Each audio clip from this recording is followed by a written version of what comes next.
He is Shumi Nagaremono. Hello, I'm Shumi Nagaremono, the Hobby Drifter, and today I'll be talking about one of the most important characters in Transformers history, Starscream, along with two other guys, Skywarp and Thundercracker. The 80s were a different time, a time where toy companies were free to do things that didn't make a whole lot of sense.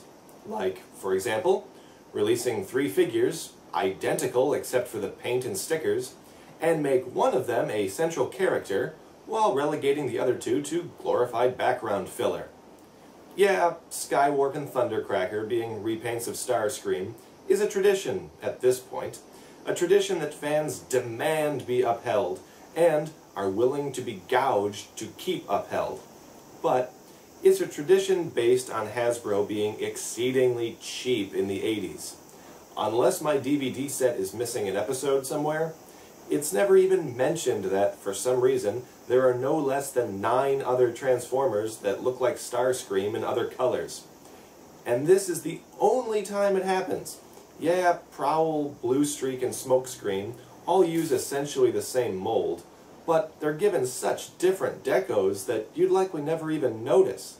Skywarp, Thundercracker, and eventually Sunstorm are just different colored Starscreams. Are they clones of Starscream? Did Starscream, through cunning and deviousness, rise above his rainbow brethren? Are the other characters who share his mold proud that one of their own rose to a position only a stray laser blast away from the very top of Decepticon hierarchy? Look, the show that never even seemed to notice that Megatron and Soundwave changed size when they transformed probably was never expected to tackle that concept. But I, Shumi Nagaremono, the Hobby Drifter, will tackle telling you about the toys. And, as is my way, I'll be using the Japanese Encore versions of the mold. They're jets. They're pretty nice jets, as far as toy jets go. Aside from those huge gaps by the wings, and the gaping hole towards the back, they look convincing. Convincing enough to make pretending that they were flying around your room a worthwhile endeavor. The transformation from jet to robot is pretty simple. Lots of parts forming, as it's known, but man, do I want to extend those stubby little legs. I can't, though. They don't extend. Here they are in all their robot glory. Their stubby, adorable robot glory. Bonus points for not just using the same weaponry as the jet modes. That's pretty rad. And speaking of rad, their infuriating eye stickers make them look like they're wearing some bad, as in good, 80s shades.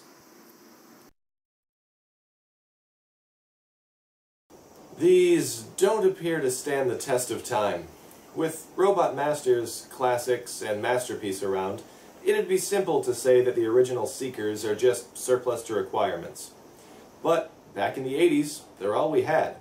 We had 3 pretty cool jets that transformed simply to robot modes, and we had imagination. That was enough. It's great to see how Starscream toys have evolved over the years, but there will always be a special place in this fan's heart for the original mold. And in that, I know I'm not alone. I am Shumi Nagaremono, the Hobby Drifter, and I send this message to any fans of classic toys taking refuge on the World Wide Web. Happy hobbying! He is Shumi Nagaremono.